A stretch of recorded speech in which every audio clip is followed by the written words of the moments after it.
everyone, Vincent here from CreativeVidGev.net. In today's video tutorial, we're going to be talking about the displacement map in After Effects, as well as how to create basic heat waves within After Effects. It's actually a very simple technique, and this is a direct reference to the Dubstep Guns video, where Sam tells us that he creates this distortion using a displacement map, and you guys are asking me, well, how do I create this displacement map for lasers, for guns, for fire?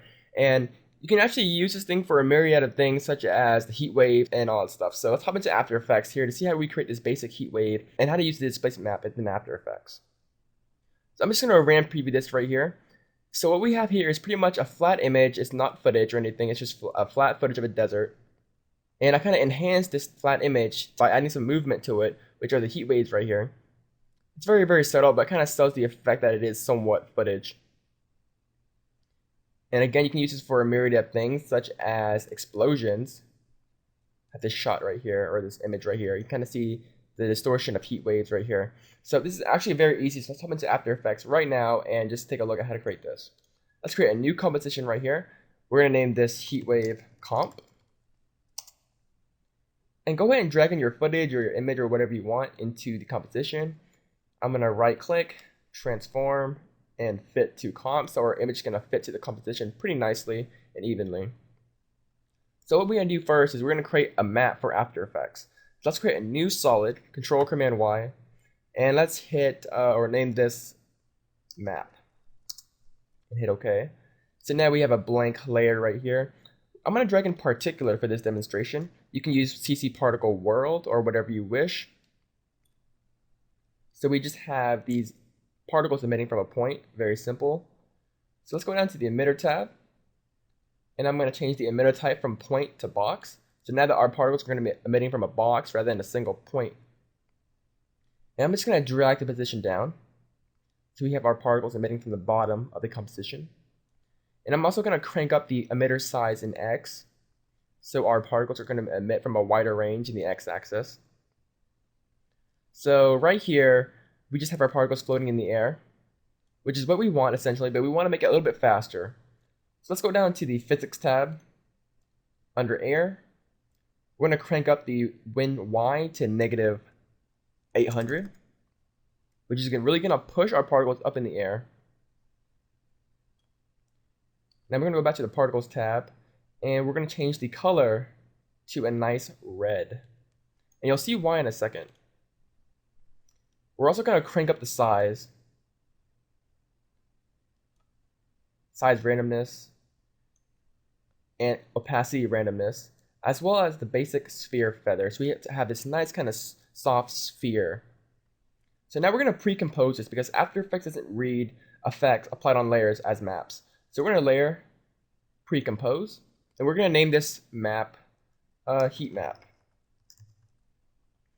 And make sure that Move All Attributes into the new composition is selected. This is very important. Make sure this is checked. Hit OK. So now we just have our image right here with a few red floating particles. And we're going to use these red particles to drive the heat waves. Let's create a new adjustment layer. Name this Heat Wave. And let's go ahead and drag in our displacement map here. Drag that into the composition under the heat wave adjustment layer, and by default you kind of see some distortion going on already. Kind of messes up the corners a little bit. So let's go ahead and check wrap pixels around. That kind of helps the edge just a little bit. So basically what we're trying to do is we're trying to tell After Effects, okay, whatever is red in this composition, we want to distort the area. So we're going to use this heat map comp to drive the distortion on the red areas only. So let's go back to the heat wave, and we're going to select our displacement map layer to our heat map comp. So now whatever is red is going to be distorted. So now that we have our map intact and everything like that, we don't need to show the map anymore. It's only a reference. So as you can see here, if you kind of look very closely, you can kind of see that whatever is red or whatever was red is now kind of being distorted, and it's flowing upwards. Now the best part about this effect is you can actually adjust the parameters. So the reason why we use red is because use for horizontal displacement is set to red. So whatever is red is going to distort it horizontally. And whatever is green is going to distort it in the vertical axes. So we can change this to red as well. We can just decrease the max horizontal displacement to 0. and kind of keep the vertical displacement to 5. Of course, if you want more distortion, you can pump up the value. If you want less distortion, you can also decrease the value. And you can also go into the heat map composition right here. Let's say you wanted a less obvious effect or a very subtle effect. You can actually go down to the particle and decrease the opacity. And if you decrease the opacity, it's also going to decrease the effect of the heat wave. So if I just RAM preview this, you can see that we have a basic heat wave. That's a little bit too fast, but you can always adjust that. Go back to the heat wave, change the win Y to maybe -600. So it won't be flowing up as fast. And for the edge problem, there's a myriad of things to do to fix these kind of edge problems. You can go to CC repeat pixels or whatever that is. I usually just scale it up, so maybe from 18.5 to maybe 19. So we kind of just stretch the image up a little bit.